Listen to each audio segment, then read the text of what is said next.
سلامونه ملګرو، امید ده چې تاسو روغ جوړ یاست او ژوند مو ښه تېرېږي. اول بخښنه غواړم، دا ځل یو ورځ دوه ورځې زه لږ وروسته شوم، لږ مصروفیت زیات شوی و، نو دې د وجې ویډیو لږ ناوخته جوړوم. امید ده چې تاسو تېرې شوي ویډیوګانې درسونه ټول کتلي او تاسو څه نا څه زده کړي، تاسو خپل ملګرو سره شریکې کړي. مننه. راځئ نننی چې زموږ کوم درس دی، نهم درس چې کوم دی هغه ډېر ضروري او ډېر مهم درس دی.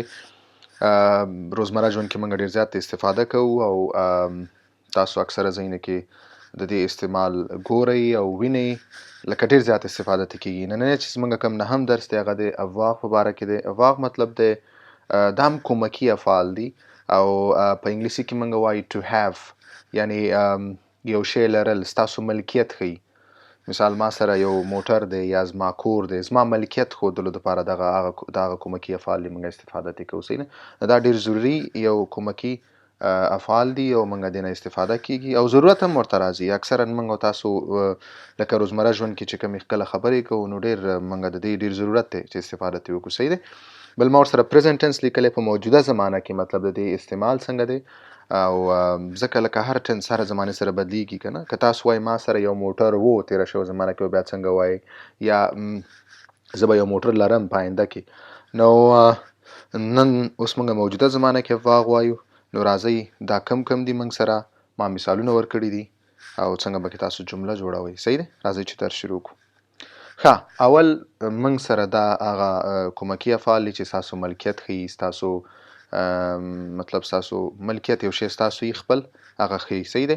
که تاسو غواړئ چې کله یو لکه اولنی چې موږ سره کوم دی هغه دی ژ مطلب I have انګلیسي کې موږ وایو، یعنی زه لرم. صحیح دی؟ صحیح دی؟ نو ژ تلفظ کېږي. صحیح دی؟ ما ورته مخامخ انګلیسي کې هم لیکلي دي. صحیح دی؟ ژ اولنی موږ سره دی. تاسو اولنی فاعل سره که کله غواړئ چې تاسو افواق ولګوئ یا تاسو که غواړئ چې ووایئ چې ما سره دا شی زه ملکیت لرم، نو تاسو به ژ استفاده کوئ. صحیح دی؟ ما یې مخکې مثالونه ورکړي دي. ژ بل دی چوآ. که تاسو غواړئ یو کس ملکیت لري، خو چو چې کوم د تاسو ته ما ویلي چې دی مطلب یو ته دپاره استعمالوي، یو دا غیر رسمي دی، بل دا دی چې یو کس دپاره تاسو څوک مخاطب وي تاسو هغه دپاره موږ چو استعمالوو. صحیح دی؟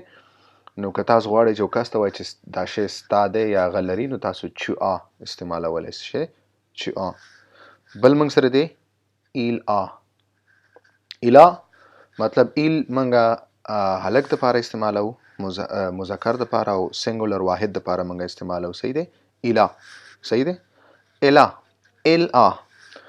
الا مطلب جلی دپاره یا مؤنث دپاره استعمالوو او واحد دپاره یو دپاره موږ استعمالوو. صحیح دی؟ که تاسو بیا وایئ چې نوزاوون. صحیح دی؟ نوزاوو مطلب موږ، یا انګلیسي کې موږ وایو وی هاف، موږ یو شی لرو، موږ یو کور لرو، موږ یو موټر لرو، موږ موبایل لرو، موږ یو بیگ لرو مثال، نو بیا هغې دپاره نوزاوو موږ استعمالوو. صحیح دی؟ بل دی موږ سره ووزاوې. وو دې مطلب د تاسو، یو خدا مطلب یو کس دپاره هم استعمالولی شي او د یو نه زیات خلکو ته هم استعمالولی شي. وو چې کوم دی دا لږ رسمي دی، یعنی تاسو اداراتو کې یا یو کس تاسو څوک نه پیژنئ هغه سره تاسو وو استعمالولی شئ. نو که بیا وایئ چې هغه کس دغه شی لري، دغه یې ملکیت دی، نو ووزاوې. صحیح دی؟ بیا به ورسره دغه کومکي فعل تاسو راوړئ. صحیح دی؟ بل دی موږ سره ایلزون مطلب هغه انګلیسي کې موږ وایو they have، لکه هغوی، خو هغوی چې کوم مذکر مطلب مذکري. صحیح ده؟ هغه نام چې مذکري مطلب او ګروپ کې د یو نه ډېر نو بیا موږ ایلزون استفاده ترې کوو. صحیح ده؟ ایلزو. صحیح دی؟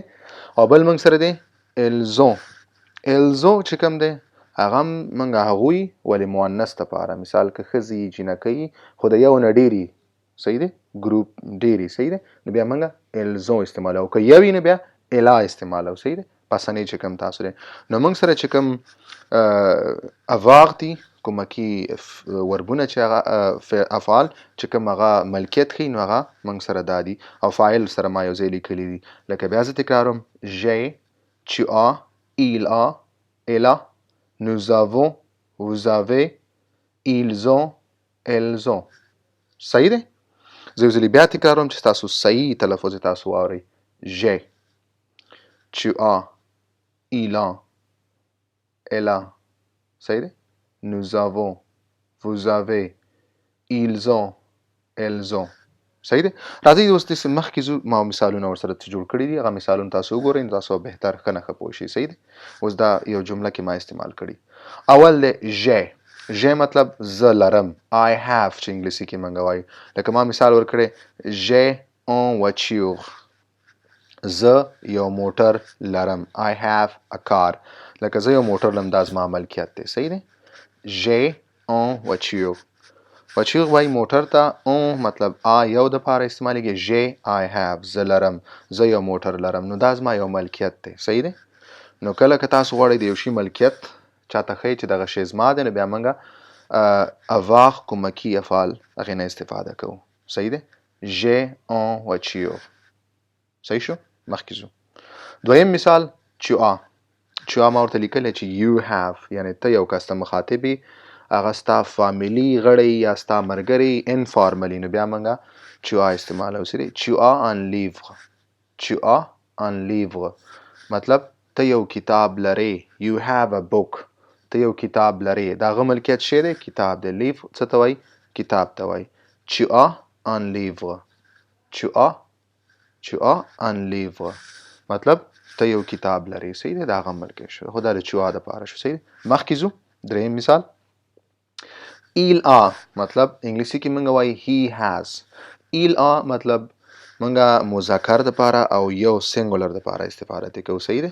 که موږ وایو چې هغه کس هغه مذکر او هغه واحد نو بیا موږ il a استعمالوو. صحیح دی. مثال ما ورکړی il a un chat. chat هغه یوه پیشو لري. chat پیشو ته وایي. صحیح دی. il a un chat. صحیح دی.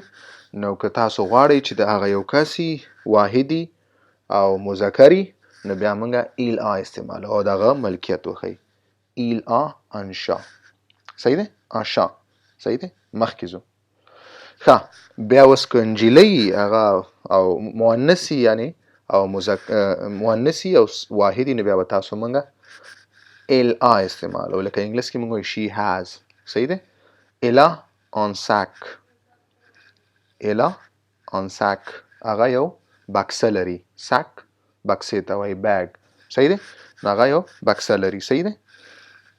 elle a un sac. صحیح دی. هغه یو بکسه لري. د هغې ملکیت دی. مخکې ځو. ښه اوس که موږ وایو چې موږ غواړو چې نو نه استفاده وکړو، فایل موږ سره نو وي، نو هغې سره به موږ کوم کومکي فعل استعمالوو چې هغې نه موږ خپل یعنې ملکیت وښیي. صحیح دی. avoir. nous avons. nous avons. avons دلته موږ سره کومکي فعل دی. nous avons یعنې انګلیسي کې موږ وایي we have موږ لرو. nous avons une maison. صحیح دی. موږ یو کور لرو. nous avons. صحیح دی. un maison موږ یو کور لرو. موږ یو کور لرو. صحیح دی. نو دا nous avons لکه دلته موږ غواړو نو سره یعنې موږ ډېر یو او موږ یو کور لرو، نو سره موږ سره کومکي چې کوم فعل دی هغه دی avons. nous avons. صحیح دی. مخکې ځو. بل مثال. صحیح دی. اوس vous avez. vous تاسو ته ما ویلي وو هغه چې کوم دی یو خو فارمل مطلب موږ کله چې یو کس سره د یو نه ډېر کسان مخاطب یا یو کس یو موږ هغه نه پیژنو، لکه مثال یو داسې رسمي ځای ته لاړ شو، نو بیا موږ وو نه استفاده کوو. دا لږ فارمل دی، رسمي دی. او بل دا دی د یو نه زیات کسان هم که موږ له مخاطب 4-5 کسان تاسو خبره کوئ، تاسو ته چې تاسو، نو بیا وو نه موږ استفاده کوو. vous avez نه استفاده کوو. تاسو لرئ. vous avez.